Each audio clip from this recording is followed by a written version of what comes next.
That's a tough act to follow.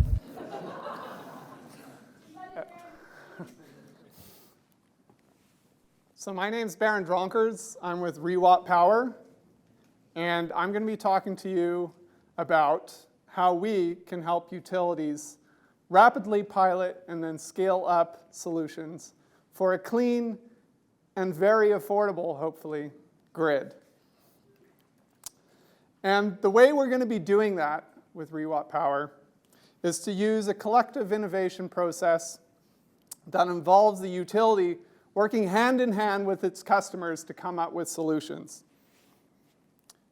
And the critical component and product that we've developed to make that happen is called the Grid Sandbox, which is a virtual and online interactive space to innovate grid solutions. So what's the problem with the grid anyways? Terry Lynn, fortunately, did the heavy lifting for me and told you all about what's the problem with the grid. I'll try and spell it out again very briefly. Today's grid is over 100 years old. Maybe not Alberta's grid, but certainly the first grid was built before we even had cars driving around on roads. It's old. It was built in a one-way capacity to deliver power from large centralized power plants to distributed customers involving businesses, homes, you name it.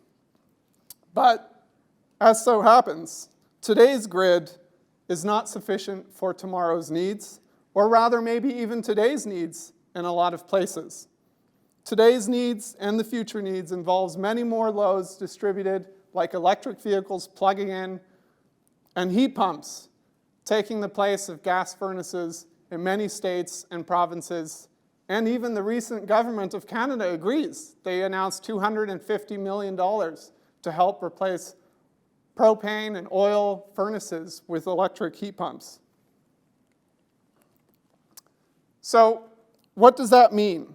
What does that mean for the grid and us? I'm going to ask you to maybe briefly close your eyes, bear with me, and imagine that you're stuck in your car about to head on to Deerfoot Trail, and oh my God, it's not moving. It's the end of the day. You want to get home to your family and your kids. That situation is very real, and it's also very real for the electric grid. If we start plugging in all these new loads, electrifying the grid, imagine the grid as that highway, and imagine your car being the power that we're trying to push onto the highway. There's only so much that that highway can take. Utilities also traditionally earn on building so-called electric highways. The more highways they build, the more money they make. Similarly, the more highways we build, the more tax dollars you spend on building the highway. So building more highways for electric power is expensive, and we need to do something about that. Oh, and by the way, we're going to make it even more expensive because we're adding these things called electric vehicles. Even in Alberta, we're going to be driving around in electric cars. And people are going to love it, trust me. Take a ride with Brad in his Tesla, and he'll show you how fun it is. The other problem is the power prices are going up. It's a mix of geopolitics, inflation, supply chain issues. There's a lot happening that's pushing that power price up. So what happens when you plug in 3 electric vehicles into your typical neighborhood street? I know I was told by my coaches not too many graphs, especially not too many graphs in a row. Well, here's a graph that I think is illustrative of a problem. You have a grid for a neighborhood street that can only take so much. You plug in an EV, and it's not enough. So reflecting back on my Deerfoot Trail analogy, you'd have to build a second Deerfoot Trail, in this case, to plug these additional cars in. But what if there's a better option? A better option with a clear goal in mind. A clear goal being a cleaner and more affordable grid. and a faster way to get there. We know how long it takes for governments to build highways. Imagine dealing with utilities and building more of the grid. It's a very slow process. And I don't even work 15 years at NMAX to help you explain how slow that can be. So one of the ways that we can do that in the industry is called demand-side management. It's a buzzword, but it's a very important tool that's been used literally everywhere in North America except for Alberta. We had Energy Efficiency Alberta, and I think Monica Curtis was in the room. Thank you so much for leading demand-side management in a way that involves government funds, but we can use utility funds as well. And what does that mean? So if we reduce the load using demand-side management, we're using energy efficiency and demand response. From the basics of energy efficiency, insulating walls, replacing windows, and installing LED light bulbs, to the more advanced technologies that are connected and distributed that involve shifting loads around.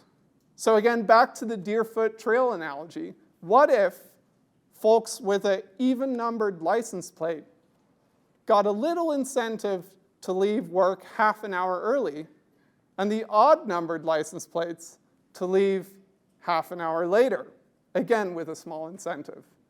You wouldn't have to build a second Deerfoot Trail and you'd get everyone home. So we can do the same thing with the power grid by installing managed EV chargers, by installing some batteries maybe, by connecting our hot water heaters and letting the utility schedule when the water heater turns on and off, evening out those peaks and valleys on the grid. The problem is energy efficiency and demand response is pretty hard. There are a lot of technology options out there. The utilities often want to know where to start, what technologies to choose, which customers to deliver those technologies to, and most importantly, a lot of the customers that need these technologies are suffering under energy burden situations where the cost of energy might be more than 30% of their entire income in some cases. We could simulate a solution. We could simulate a power grid with all the flows and all the technologies out there to optimize and figure out where exactly we put those solutions. We could model it. We could model human behavior. We could try and figure out which humans deserve what technology and what human preference determines what technology that's needed. But what if we could do it a better way? What if we could involve humans along that journey and really make it critical to the success of that solution for the grid, for a cleaner and more affordable electric grid? The funny fact is, we're already doing this. It's called pilots. And we do that all the time, everywhere, with utilities, delivering pilots to figure out if an EV managed charging solution works, where you spend a couple extra cents or a couple less cents to encourage folks to charge their car at different times, or provide dollars and cents for an insulation program. And utilities will do that on a continual basis. They'll first design a pilot in year 1, then they'll deliver it in year 2, and then they'll try and evaluate it and figure out what works and what didn't work in year 3. It's a linear process that involves several steps along the way, but unfortunately, it's slow, and it requires that upfront incentive. So with the help from the Energy Futures Lab, the great Sandbox team materialized. The EFL helped us explore and build a network, exploring solutions, creating partnerships, and finding money. So thank you, RBC. I think you're in the room somewhere. Really appreciate that. And then we developed a minimum viable product with this vision in mind, a vision where we can continuously pilot programs virtually, but with real customers, hand in hand, involving utilities and hopefully regulators and the customer along the way. And most importantly, our solution is intended to put the customer in the center of the process, personalizing the programs, or the solutions rather, that the customers need and want, customizing it to fit the utilities' need, and to be flexible along the way. So this is our journey. I thought I had it animated, but unfortunately it's not animated. And the way we started is we found a partner, and we found a great partner with NMAX Power. Thank you very much, NMAX. You've helped us build the minimum viable product, and now we're also looking for new partners, and I'll mention that in what's next.